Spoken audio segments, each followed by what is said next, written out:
The neon lights of Seoul didn't glow, they bled into the rain-slicked pavement. In the dim interrogation room of the Metropolitan Police Agency, the air was cold enough to frost breath. At the center of the room sat a mid-level drug runner, his face a mess of purple bruises. He wasn't afraid of the law. He was afraid of the woman standing in the shadows behind him. Detective Y/N. They called her the Ice Widow. She didn't follow the manual. She didn't believe in Miranda rights for those she deemed subhuman. She moved forward, the heels of her combat boots clicking like a countdown on the concrete. She didn't use a baton. She used a surgical scalpel, spinning it between her fingers with terrifying grace. "I'll ask one more time," she whispered, her voice a low, melodic threat that made the hair on the man's neck stand up. "Where's the shipment?" I can't. He'll kill me," the runner gasped. Y/N leaned in, her eyes devoid of empathy, a void of beautiful cruelty.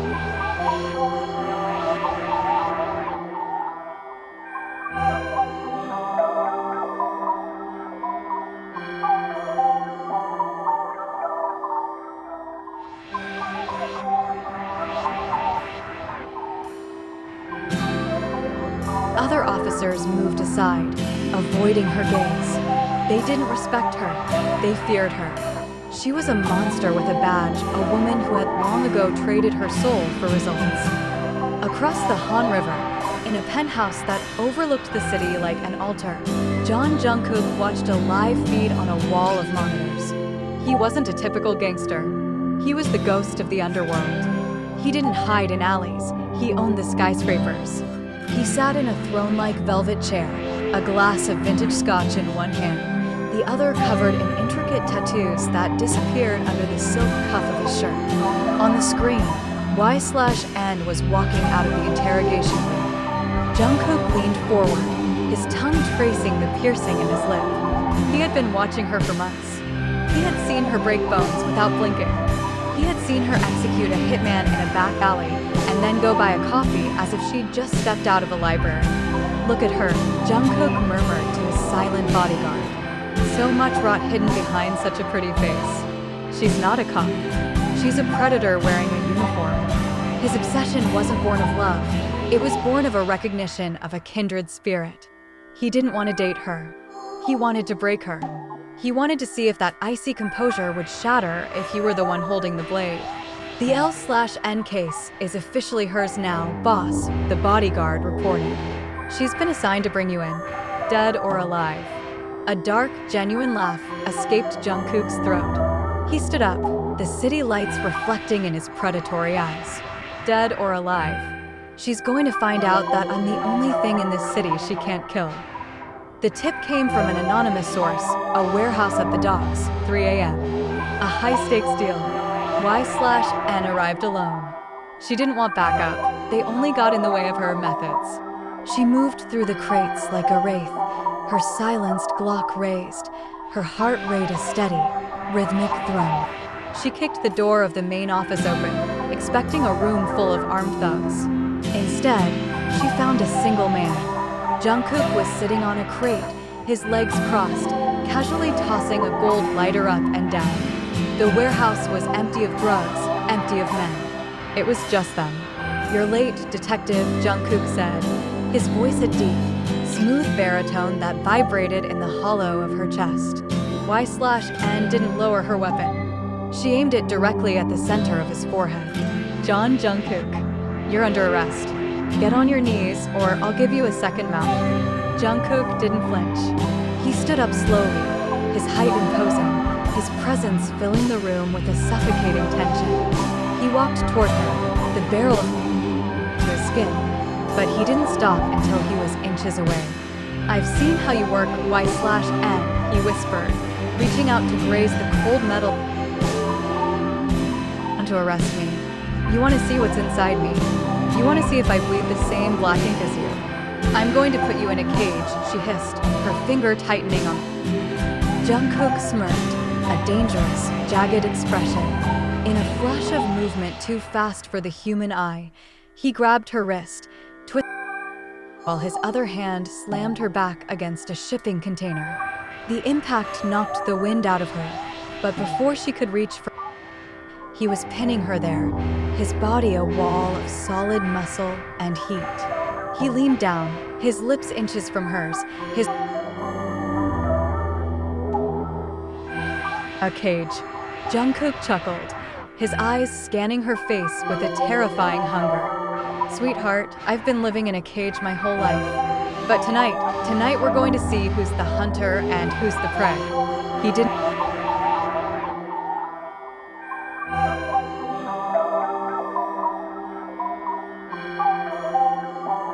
Catch me if you can, Ice Widow, he whispered against her skin.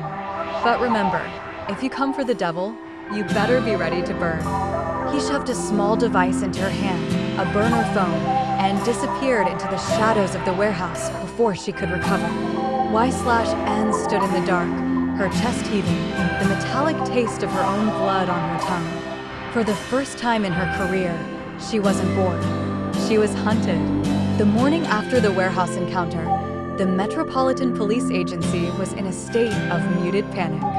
A gift had been left on Y/N's desk, a velvet-lined box containing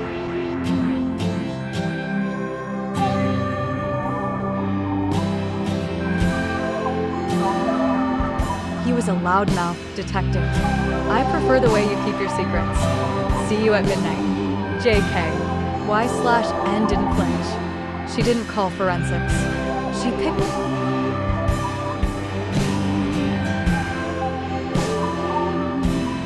Her colleagues watched from a distance, whispering. They knew she was the Ice Widow, but they didn't know she had spent the last 6 hours staring at a burner phone, her thumb hovering over the only contact saved in it, the devil. The Lion's Den. Midnight found Y/N standing outside Labyrinth, an underground club owned by the John Syndicate. It was a place where the law ended. She wore a skin-tight black leather dress, her badge hidden in her thigh holster, her eyes scanning the crowd for a target. She didn't have to look long. Jungkook was perched on a balcony overlooking the dance floor, a king watching his subjects. When he saw her, he didn't hide. He didn't signal his men to stop her. He stood up, leaning over the gilded railing, and raised his glass in a silent, mocking toast. Y/N pushed through the sweat and neon, ignoring the groping hands and the heavy bass. She walked straight up the private stairs, kicking the 2 guards at the top in the shins with the steel-capped toes of her heels before they could even draw their weapons. She burst into the VIP lounge,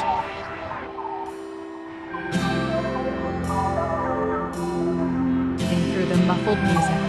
Jungkook was lounging on a silk sofa, his shirt unbuttoned to his navel, revealing the intricate ink that mapped his chest. He looked utterly relaxed, shameless, bold, and entirely unimpressed by her threat. You say that like it's a bad thing, sweetheart, he drawled, his eyes raking over her body with a slow, predatory heat. Sit down. Have a drink.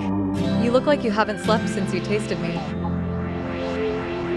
Y/N snapped, stepping into his personal space. She grabbed the front of his silk shirt, twisting the fabric until his face was inches from hers.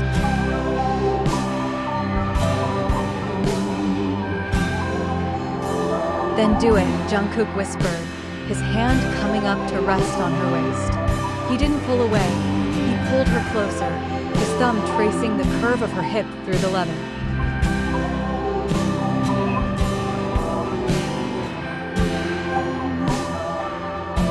You've spent your whole life being the scariest thing in the room, and then you met me. He was dangerously close now. She could smell the expensive cognac and the faint on him. He was a man who lived on the edge of a blade, and he was inviting her to dance on it with him. You're a narcissist, she breathed, her grip on his shirt tightening. And you're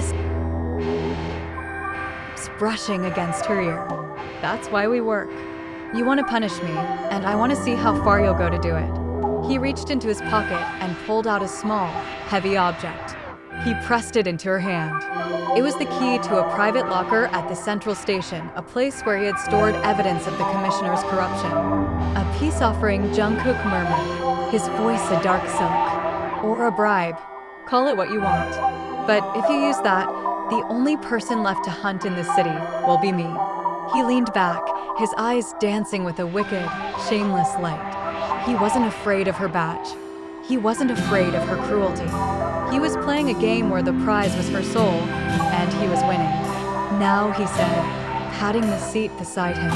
Tell me, detective, how does it feel to realize the law is just a suggestion when you're in my world? Y/N looked at the key, then at the man who was systematically dismantling her reality. She didn't sit down. She leaned over him, her eyes flashing with a dangerous, cruel fire. I'm going to take this, she said, her voice a low promise.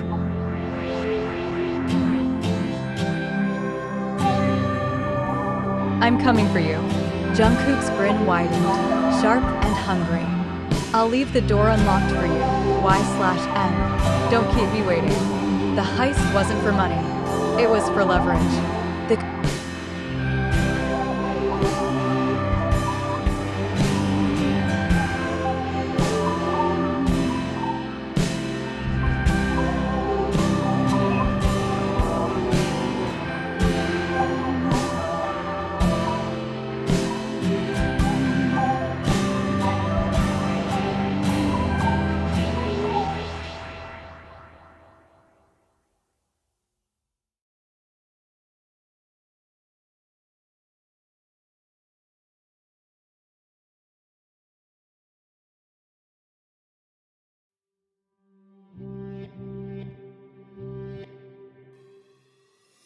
It's not a game, it's a rich thing.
They aren't my friends, she said, her eyes fixed on the hallway. The vault door groaned, the heavy steel bolt sliding back with a hydraulic hiss. The door swung open, revealing rows of safety deposit boxes. At the center sat the ledger. Y/N reached for it, but Jungkook's hand clamped over hers. Wait, he murmured. Don't even think about it, Jungkook, she warned, her hand Look at the camera. He pointed to a lens in the corner. It's live streaming to the commissioner's private office right now. He's watching his favorite detective and his biggest enemy work together.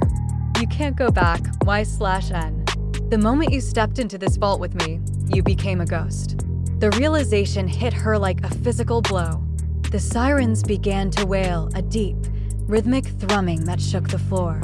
You set me up, she whispered, her eyes flashing with I saved you, Jungkook countered, his voice suddenly grave and heavy.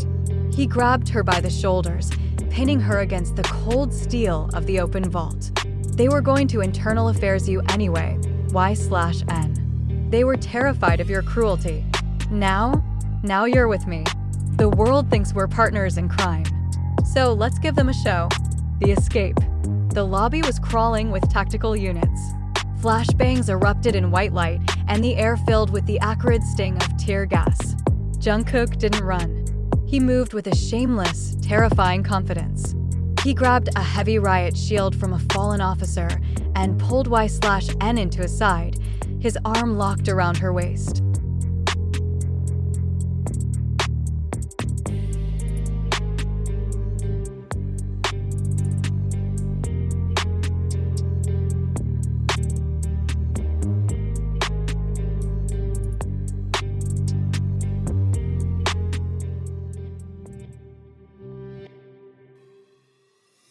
It's not a game, it's a rich thing.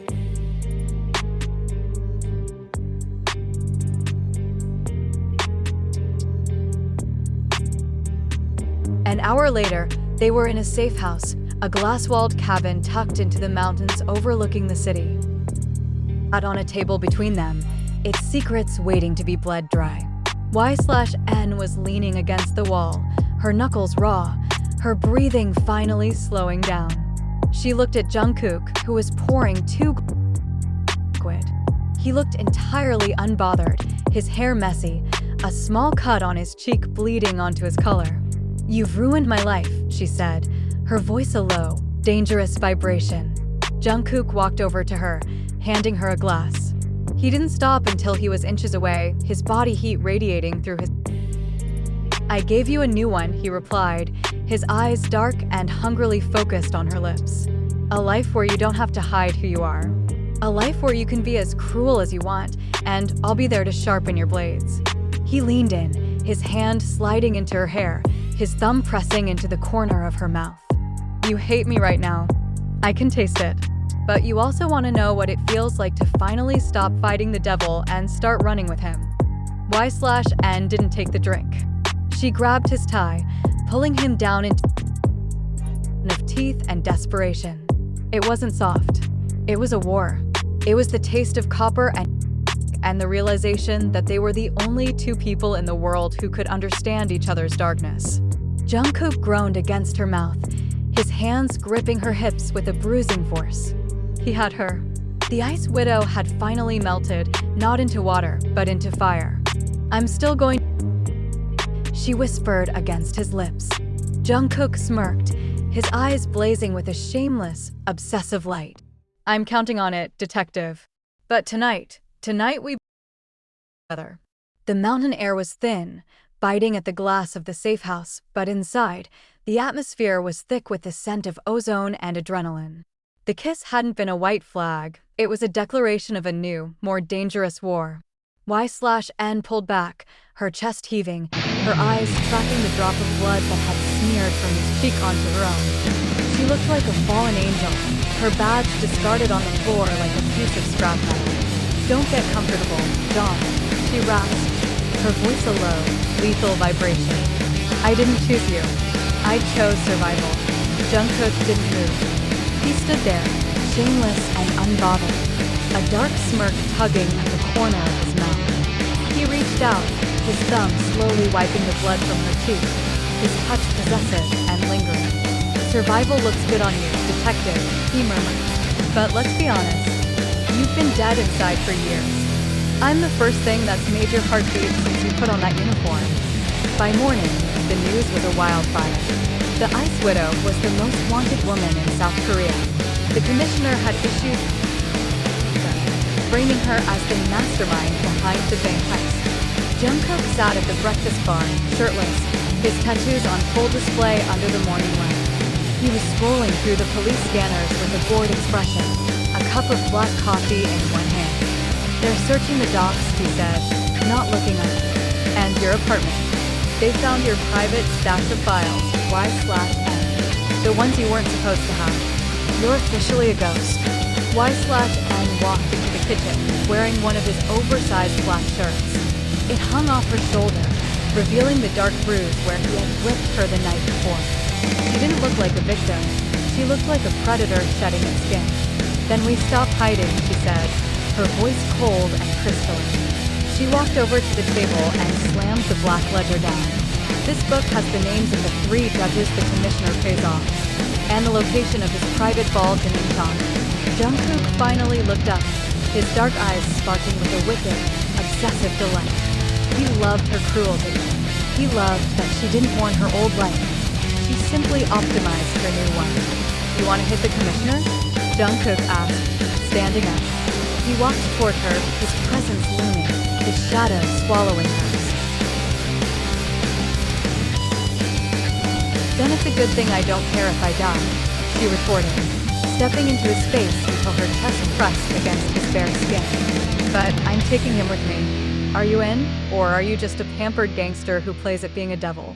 Jungkook's hand shot out, gripping the back of her neck, his fingers tangling in her hair. He pulled her head back, forcing her to look into the void of his gaze. "I'm in," he whispered, his voice a low, dangerous growl. "But if we survive this, you're mine. No more badges. No more law. You stay in my world, by my side, until one of us puts a Y/N did click. She reached up, her fingers tracing the scar on his shoulder. "Deal. But if you slow me down, Jungkook, I'll leave you for the crows."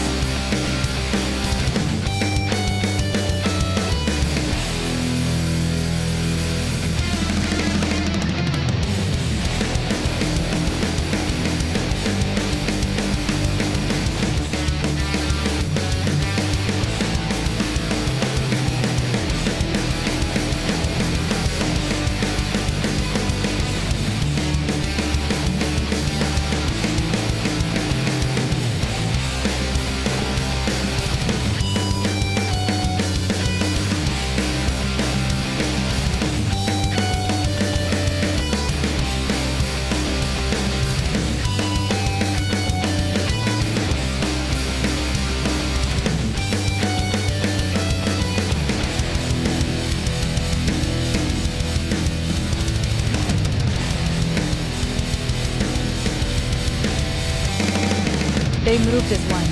When Jungkook ran dry, Y/N covered him. When a flashbang blinded her, Jungkook's arm was around her waist.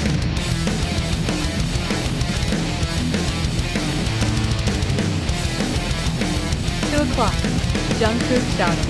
Y/N spun. She landed on her feet, her eyes meeting Jungkook's for a split second. In that moment, there was no rivalry. There was only a dark, twisted harmony.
Villa on a private island, far from the reach of any extradition treaty, Jungkook stood on a balcony, watching the sunset.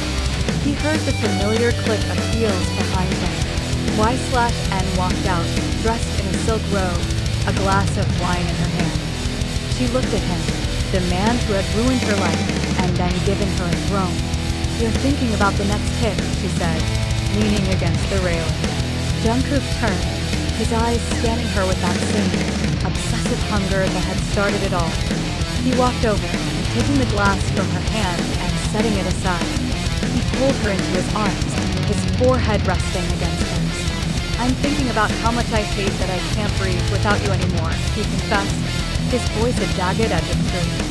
Y/N smirk, a cruel, beautiful expression. She reached up, her fingers trailing over his lips. "Good, because I'm not going anywhere, Jungkook. You wanted the devil? You've got her."